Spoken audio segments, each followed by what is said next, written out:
मुलाकात वीनस के साथ आपकी मेज़बान जरनाज गुल हाज़िर खिदमत हैं। तो नाज़रीन, आज इस प्रोग्राम में हम जिस शख्सियत को मिलवाने जा रहे हैं वो अपने आप में, अपने काम में एक मिसाल बनकर उभर कर सामने आए। अगर ये कहा जाए कि वो आए और छा गए तो गलत ना होगा।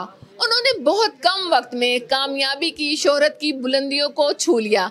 तो आइए उनसे बात करते हैं कि जो कामयाबी और शोहरत है, ये दोनों चीज़ें साथ नहीं मिलती। कामयाबी होती है तो शोहरत नहीं होती, शोहरत होती है तो कामयाबी नहीं होती। लेकिन ऐसी क्या वजह बनी, उन्होंने किस तरह की एफर्ट्स की, जद्दोजहद की कि कामयाबी के साथ उन्हें शोहरत भी साथ साथ मिली। तो आइए बात करते हैं जो आज के हमारे मेहमान हैं, जो आज की हमारी शख्सियत है, नईम कयूम साहब। बाकी की बातें हम उनके पास चल के करते हैं कि उन्होंने किस तरीके से एफर्ट्स की, जद्दोजहद की और किस तरीके से कामयाबी हासिल की। जी तो नाज़रीन, जिस शख्सियत के बारे में अभी हमने जिक्र किया, हमारे साथ मौजूद है नईम कयूम साहब। तो बात करते हैं नईम कयूम साहब से इन्हीं की ज़ुबानी कि इनकी नेचर क्या है, इनकी तबीयत क्या है और इन्होंने जो एफर्ट्स किए हैं उसमें कोई हर्डल्स आई हैं या उसमें ये क्रेडिट किसको देते हैं, उस बारे में बात करते हैं। और इनकी स्टूडेंट लाइफ कैसे गुजरी, इनका बचपन कैसे गुजरा, तो जानते हैं इनसे इन्हीं की ज़ुबानी। अस्सलाम वालेकुम मैम, कैसे हैं आप? ठीक जी हैं? अल्हम्दुलिल्लाह, आप सुने ठीक है? अल्हम्दुलिल्लाह सब खैरियत से हैं।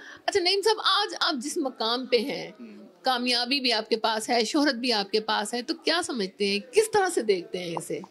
बिस्मिल्लाहिर्रहमानिर्रहीम। सबसे पहले तो आपको पता है कि जब भी किसी भी कामयाबी का जो सबसे बड़ा मेन राज होता है वो आपके पेरेंट्स होते हैं। पेरेंट्स के बाद फिर आपकी सोसाइटी होती है, फिर उसके पीछे आपके कहीं ना कहीं दोस्त अहबाब होते हैं। तो इस सब के पीछे जो है ना, ये सारे मामलात के साथ ही ये कामयाबी का एक मेन जो है ना सिस्टम है, जिस पे आप आज देख रही हैं मामला। अच्छा, कैरियर का आगाज़ कब किया आपने? कैरियर का आगाज़ मैंने बेसिकली जब मैं 8वीं क्लास में था, 8 क्लास में था, तब मुझे NGOs में, ऑर्गेनाइजेशन में और फ्लाई काम में बड़ा शौक़ था।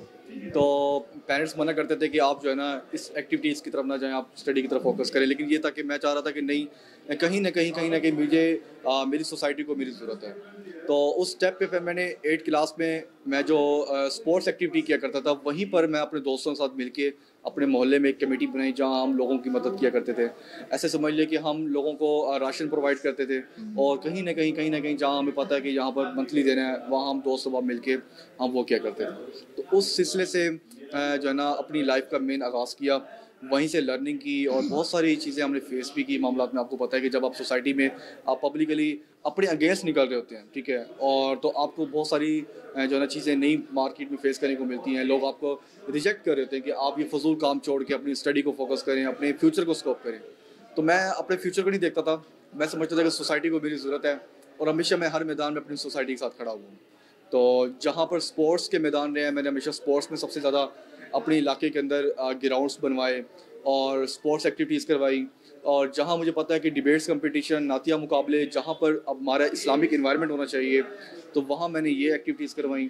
फिर जहाँ बात आई अमेज़ॉन की, जब बिज़नेस की बात आई, तो वहाँ पर हमने बिज़नेस को साथ रख के फ्लाई काम भी किया। अच्छा, स्पोर्ट्स की, हाँ, जिस तरह से आपने स्पोर्ट्स की बात की कि स्पोर्ट्स ग्राउंड बनवाए, स्पोर्ट्स की फील्ड में आपने खिदमत सर अंजाम दी, इस हवाले से आप क्या कहेंगे कि आपको खुद भी कोई खेल पसंद है, खुद भी कोई खेल खेलते जी, हैं? मैं फ़ुटबॉल का कोच रहा हूँ, ठीक है, और जब मैंने मैट्रिक की तब तक तो मैं फ़ुटबॉल का कोच रहा हूँ, हमारे टूर्नामेंट्स भी रहे। लेकिन जब ज़िम्मेदारियाँ ज़्यादा बढ़ी, तो जब मैं पॉलिटिकल में आया, तो पॉलिटिकल एक्टिविटी जब ज़्यादा बनी, तो उसमें ये था कि फिर मैं मैनेजमेंट में आ गया था।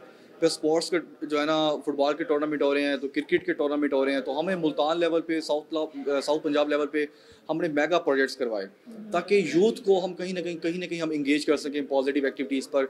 हम उनको एक ऐसा प्लेटफॉर्म दे सकें ताकि पॉजिटिव थिंकिंग जो है ना जन्म क्रिएट करे। तो उस पर हमने फिर जो है ना जो मेरा मशगला था वो फुटबॉल था, तो मैं ज़्यादा फुटबॉल खेलता था। अच्छा, अगर देखा जाए जिस तरह से आपने बताया कि 8वीं क्लास में आपकी एक्टिविटीज़ शुरू हो गई थी। 8वीं क्लास की अगर हम एक बच्चे को लें तो उसमें इतनी मैच्योरिटी नहीं होती उसकी थिंकिंग पे, शरारतें, खेल कूद, लड़ना झगड़ना।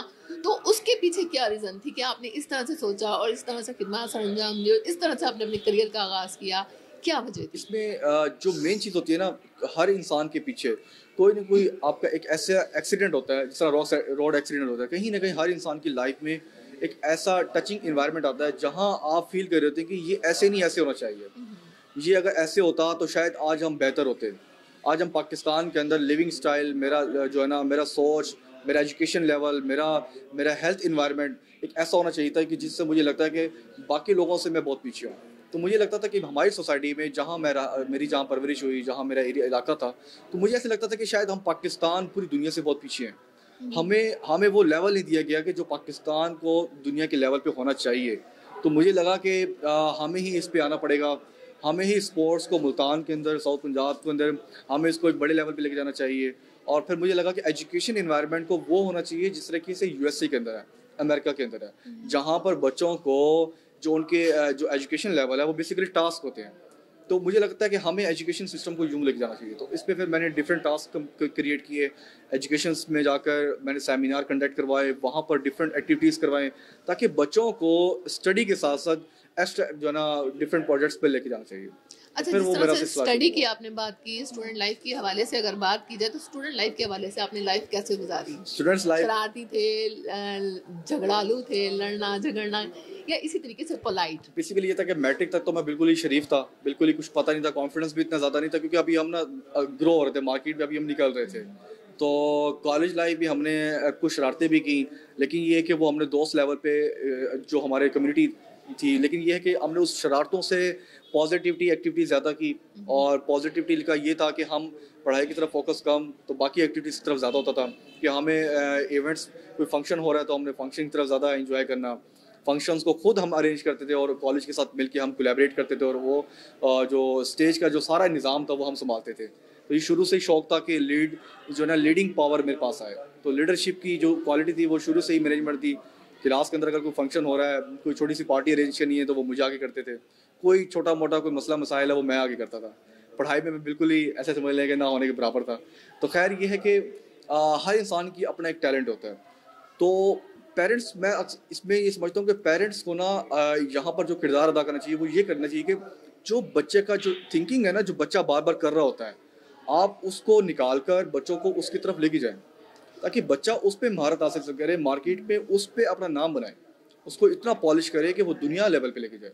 तो दुनिया के अंदर आप देखें स्पोर्ट्समैन आखिर ये भी कहीं ना कहीं पर थे, जिसको आज सोसाइटी, हमारे पेरेंट्स उसको निगलेक्ट करते हैं कि आप क्रिकेट क्यों खेल रहे हैं, ये फजूल टाइम है, आप फुटबॉल क्यों खेल रहे हैं, ये फजूल टाइम है, आप नातिया मामला क्यों करते हैं, मुकाबले क्यों करते हैं, ये फजूल टाइम है, आप डिबेट्स क्यों करते हैं, तकरीरी मुकाबले क्यों करते हैं। आप देखिए बड़े बड़े एंकर्स कहाँ से आए हैं, यहीं से आए हैं। बड़े बड़े जो आज शोरा कराम बैठे हैं, ये कहाँ से निकले हैं, ये छोटे छोटे प्लेटफॉर्म से निकले हैं। जितने भी स्पोर्ट्स मैन, जितने भी क्रिकेटर्स हैं जो आज हम देखते हैं टीवी में बैठ के, कौन है? ये वही लोग हैं जो गलियों में खेला करते थे, जो गलियों से निकले हैं। तो फ़र्क इतना है कि पैशन को जब आप कहीं ना कहीं उसको डायरेक्ट करते हैं तो वो मार्केट में वो उसका रिएक्शन दिखाता है, वो मार्केट में वो लोगों के लिए नुकसानदेह होता है। जब हम उसके पैशन को, उसके प्रोफेशनल को समझते हैं और उसको सपोर्ट करते हैं, तो वो मार्केट में एक हीरा निकलता है और वो हज़ारों सोसाइटी के लिए बेनिफिट देकर होता है। अच्छा, जिस तरीके से आपने बात की, ये दोस्त अहबाब के साथ मिलके आपने शरारतें भी की, तो कुछ यादगार शरारतें भी होंगी आपके साथ? यादगार शरारतें बस ये है कि हम यूनिवर्सिटी पे, जो हमारा कॉलेज था वो एक यूनिवर्सिटी और कॉलेज मिक्स है, तो वहाँ पर हम शरारतें क्या करते थे कि हम मतलब कि छुट्टी के बाद हम, यानी कि मुझे अच्छे से याद है कि हमारे जो एचओडी थे डिपार्टमेंट के, हम जो है ना दोस्तों पे एक दूसरे पानी फेंकते थे। जो एसी का पानी होता था वो हम जो है ना एक दूसरे को फेंकते होते थे, और लड़कियां गर्ल्स गुजर रही होती थी, और ये है कि हमें वहाँ पर अच्छा खासा कैमरों से भी देख रहे होते कि ये लड़के कर रहे हैं। तो हमें कई दफ़ा स्टक आउट भी किया, हमें कॉलेज से भी निकाला गया, तो फिर हमें दोबारा रिक्वेस्ट करके सर जी माजरत ये वो, तो काफ़ी सारी चीज़ें थी जो हम मतलब कि हिडन एक्टिविटी कर रहे होते थे। तो कहीं ना कहीं हम समझते हैं कि वो चीज़ें आज़ादी थी।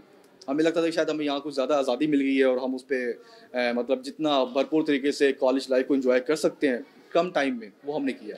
अच्छा, स्टूडेंट लाइफ और प्रैक्टिकल लाइफ का अगर मवाजना किया जाए तो क्या समझते हैं, कौन सी बेटर है, जिम्मेदारी किसमें, ये टफ कौन सी मैं है? समझता हूँ कि दोनों की दोनों अलग हैं। जो स्टूडेंट लाइफ है और जो प्रैक्टिकल लाइफ है, इसका आपस में कोई कनेक्शन नहीं है। लोग समझते हैं कि डिग्री लेकर हम वही लाइफ गुजारेंगे आगे जो हमने स्टूडेंट लाइफ गुजारी है। मैं ये समझता हूँ कि डिग्री लाइफ और प्रैक्टिकल लाइफ दोनों अपोजिट हैं। मार्केट में जब आप जाती हैं तो डिग्री नहीं पूछी जाती, आपकी पर्सनैलिटी पूछी जाती है, आपका बिहेवियर पूछा जाता है, आपका एक्सपीरियंस मार्केट में जो है ना वो उसकी डिमांड रखी जाती है। तो जब आपको लगता है कि मार्केट में आप बड़ी डिग्री लेकर आप ये समझते हैं कि जो मैंने कॉलेज लाइफ में, स्कूल लाइफ में, यूनिवर्सिटी लाइफ में बहुत बड़े महारत हासिल की है, तो जब आप किसी जॉब के लिए जाते हैं तो आपकी सीवी वहाँ पर सीवी नहीं होती, वो आप खुद होते हैं। तो वहाँ पता चलता है कि आप क्या हैं। तो आप फिर वहाँ पर आप जो है ना निगलेक्ट जब होते हैं तो आपको पता चलता है कि मैंने अपनी ज़िंदगी का मेन हिस्सा मैंने ज़ाया कर दिया। मुझे कॉलेज लाइफ में रहकर प्रैक्टिकल मामला देखने चाहिए थे। मुझे जो मैंने मेरा फ्यूचर है मुझे उस पर पहले से फोकस करना चाहिए था। मुझे उस पर पहले ही दिन से ही वर्किंग स्टार्ट करनी चाहिए थी। तो जहाँ मार्केट में अब आप देखें कि पाकिस्तान के अंदर बेरोज़गारी क्यों है, बेरोज़गारी इसलिए है कि हमें यूनिवर्सिटी लेवल तक हमें ये सिखाया जाता है कि आपने बेटा से डिग्री हासिल करनी है, ये नहीं सिखाया जाता कि आपने प्रैक्टिकल लाइफ को साथ लेके चलना है। तो ये बहुत सारी चीज़ें ऐसी हैं जिससे आप देख लें कि मार्केट में बेरोज़गारी ज़्यादा है। जिन लोगों ने प्रैक्टिकल लाइफ और कॉलेज लाइफ को इकट्ठा गेन किया, साथ लेके चले हैं, वो आज मार्केट में इन है, और जो लोग मार्केट में इस चीज़ को नहीं समझ सके वो मार्केट में धक्के खा रहे हैं और प्रॉब्लम्स को जो है ना फेस कर रहे हैं। तो इसकी रीज़न यही है कि हमें फैमिली से और इदारे से हमें बताया नहीं किया कि आप जो चीज़ पढ़ रहे हैं इसका आपकी लाइफ में इम्पैक्ट क्या पड़ने वाला है, इसका प्रैक्टिकल लाइफ के साथ क्या रियलिटी है। तो ये चीज़ें हैं। जी, मौजूद है हमारे साथ नईम कयूम साहब, इनसे बातचीत का सिलसिला जारी रहेगा। लेते हैं छोटी सी ब्रेक और मिलते हैं ब्रेक के बाद।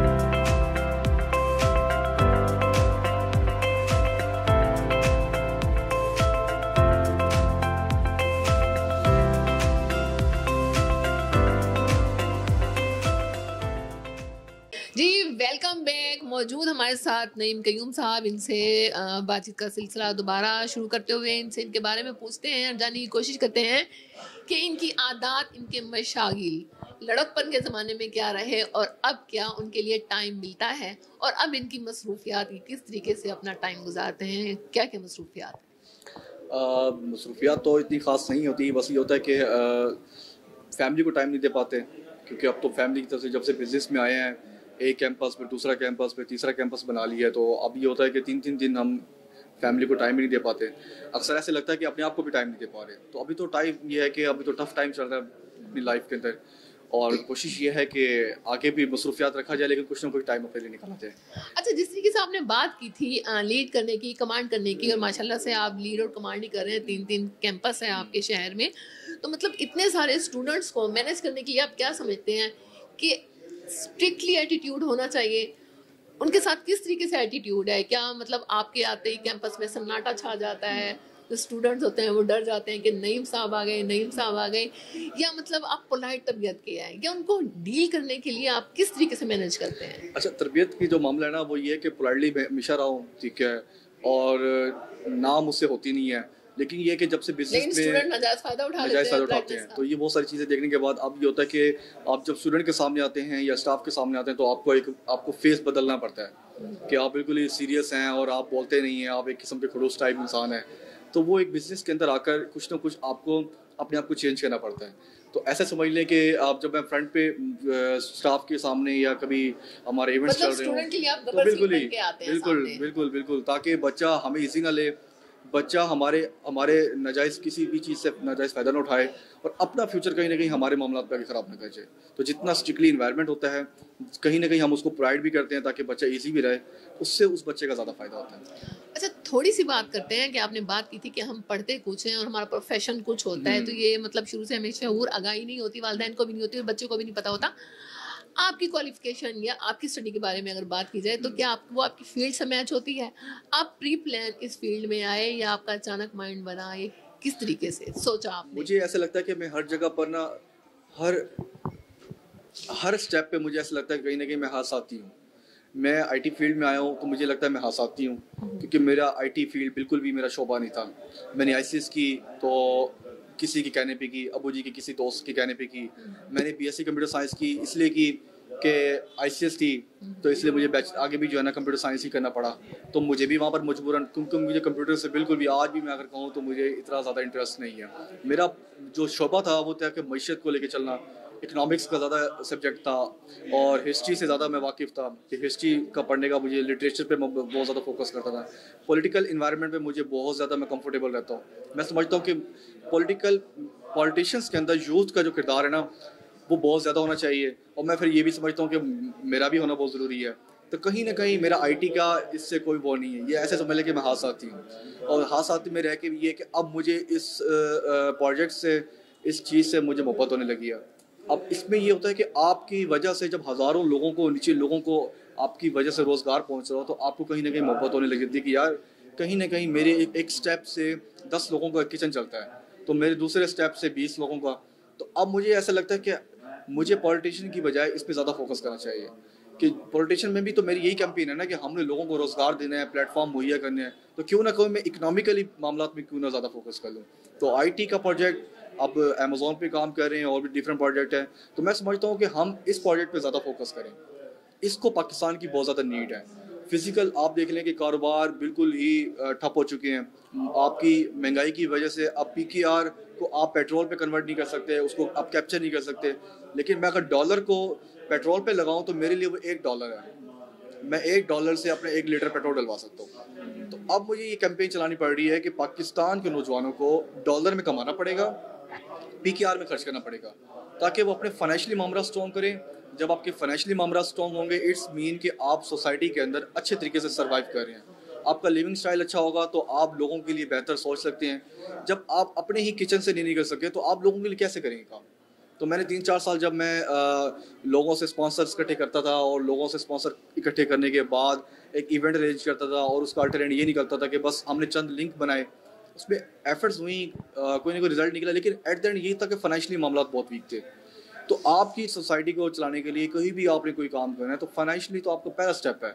हर बंदा फाइनेंस के लिए ही निकलता है। तो अमेज़न की तरफ आप किस तरह बेंड हुए, किस तरह सोच के बेंड अमेज़न हुए, क्या सोचा, किस अमेज़न तरीके पे से भी ऐसे क्या ही था कि लॉकडाउन लगा और किसी दोस्त ने मुझे हादसाती तौर पर ही मजबूरन ले गए, और वो भी हादसाती एक टेंड्योर था कि मैंने वहाँ अमेज़न सीखा, क्योंकि मेरी पहली स्किल थी मैं websites, graphic designing, video editing, ये मुझे पहले आती थी, हम करते रहते थे, फ्रीलांसिंग करते थे, लेकिन मैं इंडिविजुअल कर रहा था।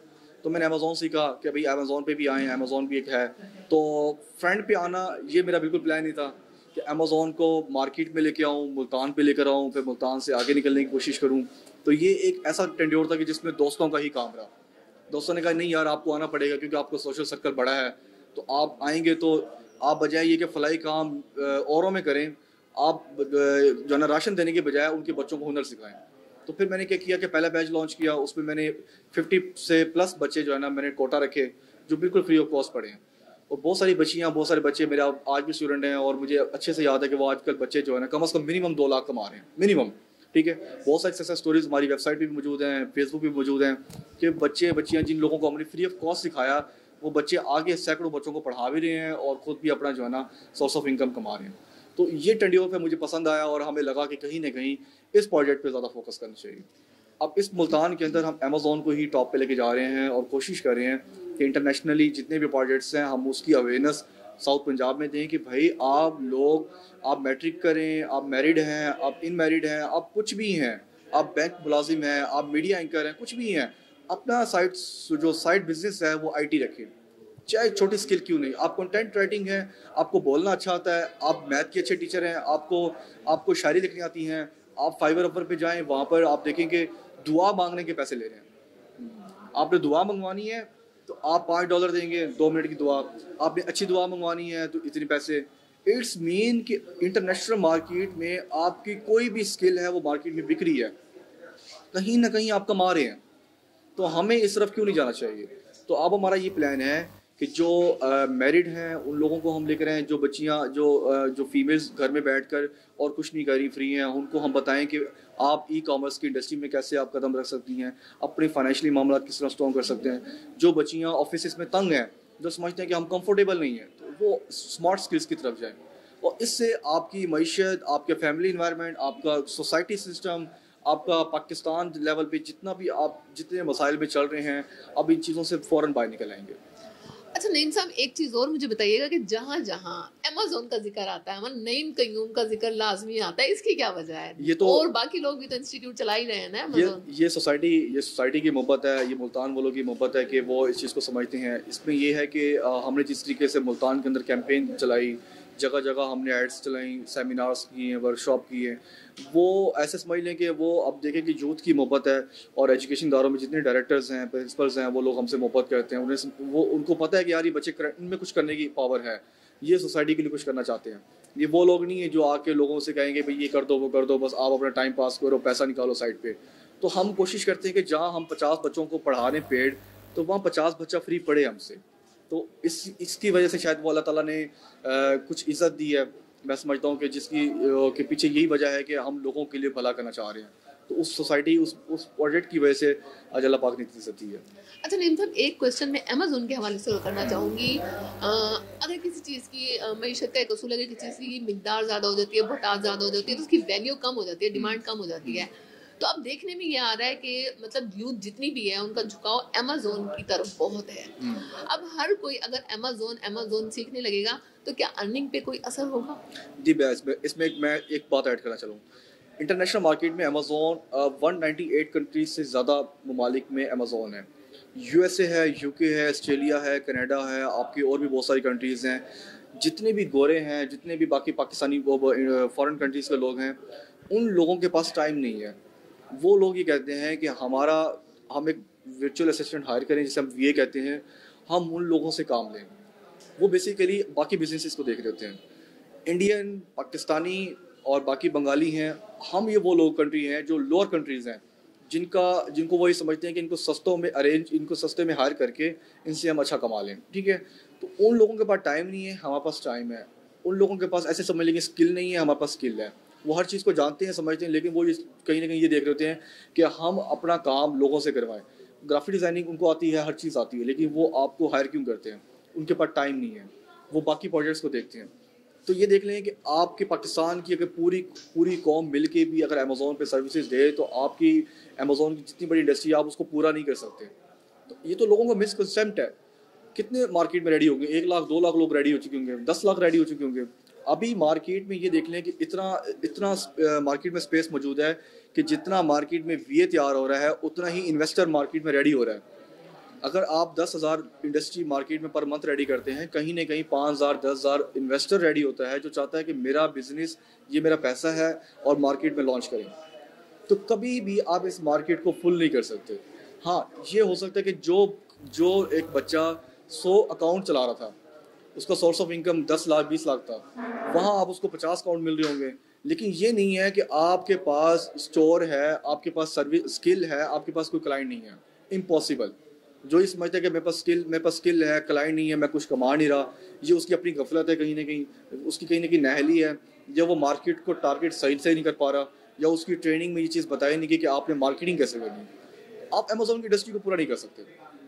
अच्छा, यूथ को अगर हम अमेज़न के बारे में बताना चाहें तो आप क्या समझते हैं? 3 से 4 लाइन में जामे मुख्तसर अमेज़न क्या है, किस तरीके से मुस्तफीद हुआ जाता है इससे? अमेज़न एक ऑनलाइन प्लेटफॉर्म है जिस पे आप बेसिकली ट्रेड करते हैं। ठीक है, और पाकिस्तान का से मैं इतनी सी बात करके इसको वाइंड अप करूँगा कि हमारा काम सिर्फ इतना होता है कि हम सर्विस देते हैं, और हमारा काम ये होता है कि हम जो भी स्किल सीखने के बाद सर्विस देते हैं, और फ्रीलांसिंग से हम क्लाइंट पकड़ते हैं और सर्विस देते हैं। बस जो हम कमाते हैं, अगर वो आपको सैलरी में हायर करे सैलरी दे रहा है, अगर आपके साथ पार्टनरशिप है, कोई परसेंटेज है, वो आपको परसेंटेज दे रहा है।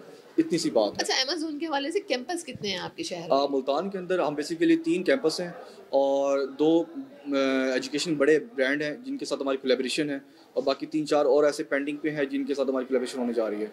बाकी साउथ पंजाब के अंदर इंशाल्लाह जनवरी फेब से इंशाल्लाह हमारा इरादा है कि हम 20 कैंपस इस मार्केट में लॉन्च करने जा रहे हैं, जो कि बावलपुर, मुजफ्फरगढ़, लिया, तौंसा, जितने भी बैकवर्ड एरियाज़ हैं वहाँ पर हम वो कैंपसेस, वो प्रोजेक्ट लॉन्च करें, ताकि वहाँ के बच्चों को जहाँ हमें लगेगा फ्री ऑफ कॉस्ट, हम फ्री ऑफ कॉस्ट लॉन्च करेंगे।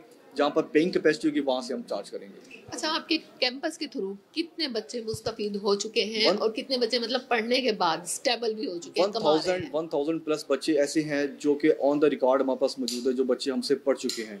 उसमें 70 to 80% रिजल्ट ऐसा है जो बच्चे कहीं ना कहीं कमा रहे हैं, और बाकी 30% आप लगा लें, एवरेज लगा लें, कहीं 50 लगा लें, आप छोड़ दें, आप 50 ऐसे लगा लें कि जो अभी इनिशियल स्टेज पे हैं, जो ये समझते हैं कि शायद वो उनको अभी मज़ीद ट्रेनिंग की ज़रूरत है, या फिर वो ये समझते हैं कि हमारे पास टाइम नहीं है, या वो उन चीज़ को पिक नहीं कर सके, जिसकी वजह से वो बच्चे नहीं कमा रहे। बाकी 50 प्लस बच्चे ऐसे हैं जो मार्केट में कमा रहे हैं। अच्छा नईम साहब, एक चीज़ और मुझे बताइएगा, पिछले दिनों अमेज़न के हवाले से कुछ अफवाहें सामने आई, उनके बारे में आप क्या कहेंगे? वो कॉन्सेप्ट क्लियर कीजिएगा ज़रा। मार्केट में देखिए, मार्केट में यही तो हमारी सोसाइटी है कि हम फेसबुक क्या है, फेसबुक एक ऐसा समझ लें कि पॉजिटिव प्लेटफॉर्म भी है, नेगेटिव प्लेटफॉर्म भी है। मार्केट के अंदर देखिए, अमेज़न ख़राब हुआ है, अमेज़न के साथ लोगों ने स्कैम किया है, लोगों ने उसका इलीगल यूज़ किया है। जहाँ पर अमेज़ोन आपको पाकिस्तान को एक अच्छा कमा के एक पॉजिटिव ट्रैक पे लेके जा रहा था, आपकी गवर्नमेंट को एहसास हो चुका था कि गवर्नमेंट कि हम जहाँ पर लोगों को रोज़गार नहीं दे पा रहे, ये आईटी प्रोजेक्ट, ये जो अमेज़ोन आया है, ये जो दराज आया है, ये जो ईबे आया हुआ है, ये मार्केट में जो फेसबुक्स की जो मार्केट कैंपेन चल रही है, ये बच्चे बहुत सारे कमा लेंगे। लेकिन बदकिस्मती ये हुई कि पाकिस्तान के अंदर चंद जहाँ पर अच्छे लोग होते हैं वहाँ नेगेटिव लोग भी होते हैं, पॉजिटिव जो है ना वहाँ पर गंद माहौल ख़राब भी कर रहे होते हैं। तो हुआ ये कि पाकिस्तान के अंदर चंद लोगों ने इस पर स्कैम किया और वो अच्छे लेवल पे स्कैम किया, जिसकी वजह से अमेज़ोन की तरफ से पॉलिसीज चेंज हुई, स्ट्रिक्टनेस हुई, उससे बाकी लोगों पर इम्पैक्ट पड़ा और अकाउंट बैन हुए और लोग उससे बहुत ज़्यादा डिसार्ड भी हुए, परेशान भी हुए। लेकिन अब ये है कि जिस तरीके से अमेज़ोन पॉलिसीज़ लेकर आ रहा है, मैं समझता हूँ कि वो पॉलिसीज़ होनी भी चाहिए और उस तरीके से अगर हम लोग उसके रूल्स के मुताबिक चलें तो कोई प्रॉब्लम नहीं है। ठीक है, अगर आप होलसेल करें, उस पर आप पीएल करें, आर्बिट्राज करें, तो आप देख लें कि हमारे बहुत सारे स्टॉल्स चल रहे हैं, क्लाइंट के स्टॉल्स चल रहे हैं और बाकी बहुत सारे दोस्त हैं जिनके आईटी के इंस्टीट्यूट है, हम देख रहे हैं बेहतरीन माहौल चल रहा है। लेकिन जो इलीगल करेगा उसका अकाउंट तो बैन होना ही होना है। जो इलीगल तरीके से मार्केट में आएगा उसके लिए तो जगह ही मौजूद नहीं है। अच्छा नहीं, सब एक चीज़ और देखी गई है कि अमेज़ोन सीखने के बाद हम अर्निंग ऑनलाइन करने के बजाय हम इंस्टीट्यूट बना लेते हैं और दूसरों को सिखाना शुरू कर लेते हैं। क्या ये ठीक है? मतलब अर्निंग भी तो करनी चाहिए ना, जो चीज़ हमने सीखी है उसको यूटिलाइज तो करना चाहिए। देखिए, ये जो इंस्टीट्यूट होते हैं, ये जो कैंपस जो मार्केट में बैठ के लोगों को ट्रेनिंग दे रहते हैं, ये इनके ऐसे समझ लें कि जो एक ट्रेड कर रहा है उसका एक सोर्स ऑफ इनकम जो मतलब अमेज़ोन, ये देखा है मैंने, जो मेरा सवाल करने का मकसद था, ये टीचिंग में आ गया है। यानी एक बंदा सीख रहा है वो अगले को सिखा रहा है, एक बंदा सीख रहा है वो अगले को सिखा रहा है। आप अर्न नहीं कर रहे, उसे यूटिलाइज नहीं कर रहे। नहीं, ऐसा नहीं है मैम। मार्केट ये देखें, ये आप इसमें भी आप पॉजिटिव भी सोच सकते हैं, नेगेटिव भी। जब मार्केट के अंदर किसी को सिखाएंगे, डेफिनेटली आपने तो उसको सिखाने के तो चार्ज कर लिए, जैसे पता आपने उसको टाइम दिया है, लेकिन आपकी वजह से वो बच्चा मार्केट में कहीं ना कहीं ऑनलाइन तो कमा रहा होगा ना, कहीं ना कहीं वो फ्रीलांसिंग। आखिर मैंने कहीं से सीखा है तो मैं आज यहाँ बैठा हूँ। अगर मुझे कोई सिखाने वाला ना होता तो मैं आज यहाँ ना बैठता। आप मेरी एग्जांपल ले लें कि अगर मुझे कोई अमेज़ोन सिखाने वाला ना होता तो मुझे पता कैसे चलता कि अमेज़ोन क्या है, मैंने अमेज़ोन पे सीखना कैसे है।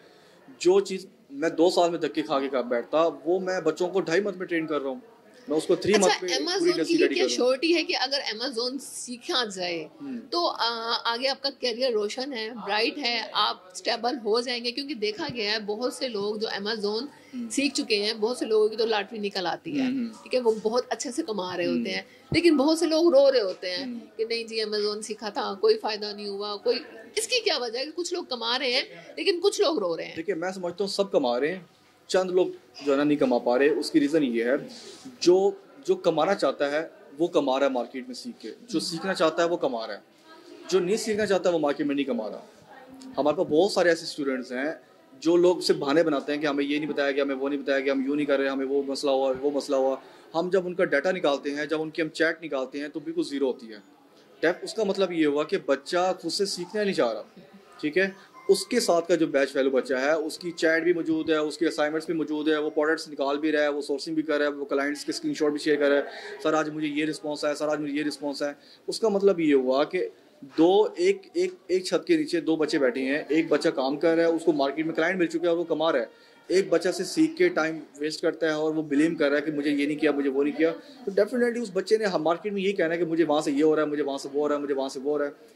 तो जो बच्चे मार्केट में सीरियस नहीं है, जो मार्केट में जस्ट ये समझते हैं कि मैंने डिग्री ली और बस मैं ये कह सकूँ कि मैंने अमेज़ोन सीखा हुआ है, तो वो तो सारी सी बात है, कैसे कमाएंगे? जिन बच्चों ने इसको बिजनेस के तौर पर लिया, जिन्होंने अपने सोर्स ऑफ इनकम बनाया, वो बच्चे मार्केट में 100% कमा रहे हैं। 99% भी नहीं, 100% कमा रहे हैं। इसकी शॉर्टी में मैंने बहुत सारे बच्चे देखे जो प्रैक्टिकली, जो बच्चे बोल नहीं सकते वो कमा रहे हैं। जिन लोगों की इतनी अवेयरनेस सेंस नहीं है और वो सिर्फ फोकस कर रहे हैं लैपटॉप पे और वो रिसर्च पे रिसर्च, काम पे काम कर रहे हैं, वो कमा रहे हैं, क्लाइंट है उनके पास। अच्छा नहीं सही, जिस तरह से आपने बात की कि लोगों को मुस्तफीद करने के लिए, लोगों की फलाह के लिए आपने अल्लाह की रज़ा के लिए काम किया और शुरू से काम करते आ रहे हैं, ये जो कॉन्सेप्ट था ये भी उसी बेस पे था। तो जो लोग अफोर्ड नहीं कर सकते, जिनकी अप्रोच में नहीं है इसकी फीसेस वगैरह, लैपटॉप वगैरह, तो उनको आप किस तरीके से फैसिलिटेट करते हैं? उनके लिए क्या कंसेशन? उन पे ये होता है कि हमारे हर बैच के अंदर 5 सीट्स होती हैं। ठीक है, हर सारों कैंपस में हर बैचेस के अंदर, तो वो 5 बच्चे जो रिजर्विंग होते हैं, बस वो ये कहते हैं कि मैं फ़ी पे नहीं कर सकता, मैं डिज़र्व करता हूँ, हम उन बच्चों को फ्री एडमिशन देते हैं। ठीक है, जहाँ तक रही लैपटॉप की बात, जाहिर सी बात है आपका जब इतना एक्सपेंसिव हो और आप एक हद तक कर सकते हैं, हमने स्टार्टअप में किए, लेकिन जाहिर सी बात है, आप कहीं ना कहीं आप जहाँ कमा रहे होते हैं वही सारा कुछ जा रहा होता है, तो आप आगे सर्वाइव करना मुश्किल होता है। तो हम लैपटॉप वगैरह हमने अब ये किया हुआ है कि जो इलाके के चेयरमैन हैं, जो मौजूदा वहाँ के जो भी पॉलिटिकल लोग हैं या जो गैर सियासी लोग हैं, बिजनेसमैन कम्युनिटी है, हम उन लोगों से कहते हैं कि आप एक दो लैपटॉप अपने हाथों से दे दें, आपका सदका जारिया भी हो जाएगा, अगले का भी फ़ायदा हो जाएगा। तो इस तरह के प्रोजेक्ट्स हमारे हिडन चल रहे हैं और उस पर हम काफ़ी चीज़ों को हम अचीव कर रहे हैं। लेकिन अगर मैं ये बात करूँ कि हम सबको ही दे रहे हैं तो ये इम्पॉसिबल है। अभी इस पे हम इतनी अभी अच्छा, आपके इस सेटअप के साथ पॉलिटिकल लोग शामिल हैं? जी जी, और वो आपको फैसिलिटेट भी कर रहे हैं आपके? पॉलिटिकल लोग इसमें शामिल इस तरीके से नहीं है कि वो हमें कोई फैसिलिटेट कर रहे हैं, वो पॉलिटिकल लोग इस तरीके से शामिल हैं कि हम उन लोगों को, बच्चों के जब सर्टिफिकेट सेरेमनी होती है, हम उनको वहाँ बुलाते हैं, हम उनको ये रियलाइज़ करा रहे हैं कि सर आप लोग जब इक़्तिदार में जाती हैं तो आप वहाँ पार्लियामेंट में बैठ के, असम्बलियों में बैठ के आप IT के प्रोजेक्ट्स को आसान करें, आप लोग टैक्सेस को कम करें, आप मार्केट के अंदर गवर्नमेंट के टैक्टा से बाकी डिफरेंट प्रोजेक्ट से एक्सपर्ट्स हायर करें, IT को आम करें। अगर आप लोग मार्केट में जॉब नहीं दे पा रहे तो आप असम्बलियों में बैठकर ये पैगाम दें कि सर ई-कॉमर्स प्लेटफॉर्म भी पाकिस्तान का कुछ है, दुनिया कमा रही है, दुनिया की जो सक्सेस स्टोरीज हैं। देखिए चाइना की तरक्की क्या है, अलीबाबा, अब अलीबाबा को उठा रहे हैं, चाइना इनके लिए बहुत है, पूरी की पूरी दुनिया की इंडस्ट्री अलीबाबा पे छाई हुई है। चाइना क्यों बिल्ड कर चुका है और हम क्यों पीछे हैं? क्योंकि हमने टेक्नोलॉजी पे काम नहीं किया। इंडिया हमसे बहुत आगे क्यों है? क्योंकि उनकी सोर्स ऑफ इनकम टेक्नोलॉजी है, उनका source of income business physical नहीं है, टेक्नोलॉजी है। और हमारा क्या है? हमारा कुछ भी नहीं है। हम आज भी अमेज़ोन के पीछे जो है ना एज ए VS काम कर रहे हैं, हम मुलाजिम हैं। देखिए माज़रत के साथ मैं कमा रहा हूँ, इसका ये मतलब नहीं है कि मैं कोई बहुत बड़ा कोई वो हूँ। हम आज भी किसी न किसी तरीके से एम्प्लॉय हैं। हमने अमेज़ोन जैसा प्लेटफॉर्म नहीं बनाया, हमने दराज बनाया, वो भी चाइना को बेच दिया। हमने दराज को भी सही तरीके से बिल्ड नहीं कर सके। फूड पांडा है तो वो हमारा नहीं है, ठीक है। जितनी भी मार्केट्स के अंदर बड़ी बड़ी ऐप्स आ रही हैं, जितने बड़े बड़े प्लेटफॉर्म आ रहे हैं, वो हमारे नहीं हैं।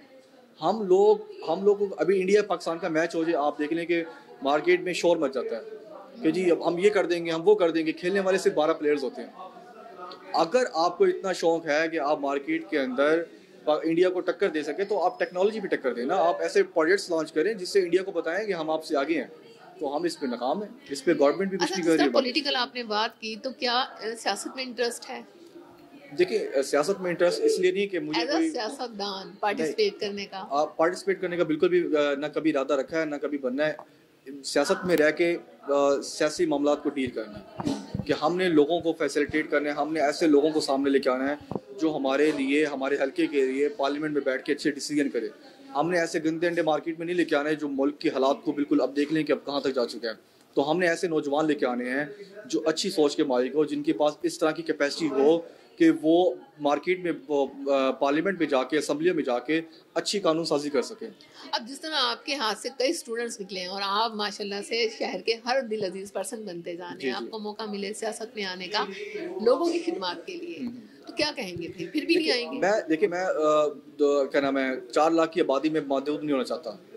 मैं एक NA लेवल पे, MNA लेवल पे या PP लेवल पे या चेयरमैन लेवल पे, मैं चंद एक आबादी पे महदूद नहीं होना चाहता कि मैं एक सीट की खातिर मैं पूरा पाकिस्तान छोड़ दूँ। हमने पाकिस्तान में वर्क करना है, हमने साउथ पंजाब को देखना है।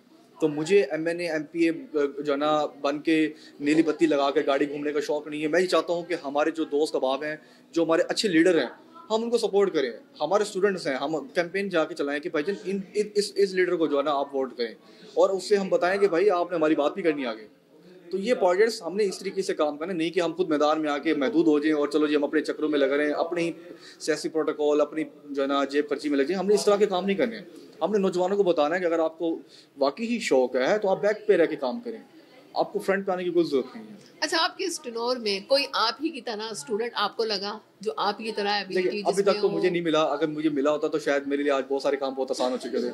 तो अभी सफ़र शुरू हुआ है, आगे बहुत सारे मामला देखने हैं, और इंशाल्लाह जब भी मौका मिला तो हम उसके साथ जो है ना, जहाँ जहाँ भी हमें मौका मिला वहाँ वहाँ अपनी कैंपेन, अपना पैगाम पहुँचा के आएंगे। और इसके साथ ही कोई बहुत मुश्किल स्टूडेंट जिसपे बहुत मेहनत की गई हो लेकिन उसमें कोई नतीजा ही ना निकला हो? उसमें हेडमास्टर समझ लें, हमारे पास कुछ ऐसे स्टूडेंट्स हैं जो कि हाई पोस्ट के हैं, उन पर आज भी हम स्ट्रगल कर रहे हैं। तो अभी रिजल्ट 0 है, लेकिन ये है कि हम कहीं ना कहीं, हमें पता है कहीं ना कहीं वो निकल जाएगा। तो अमेज़ोन को हम उसका भी दराज पे लेकर आए हैं, तो अब उम्मीद है कि उसको हम वहाँ से ट्रेन करके कहीं ना कहीं निकालते हैं। तो टफ टाइम आता है, लेकिन यह है कि आपको उस पर बैकअप पे रहना पड़ता है।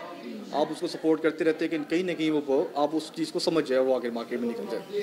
अच्छा नईम साहब, आप नौजवानों के लिए एक दरख्शां मिसाल बनते जा रहे हैं, मिसाल बन गए हैं शहर के तमाम यूथ के लिए, तमाम नौजवानों के लिए हर दिल अजीज पर्सन बनते जा रहे हैं इसकी रोशनी में अपनी कामयाबी।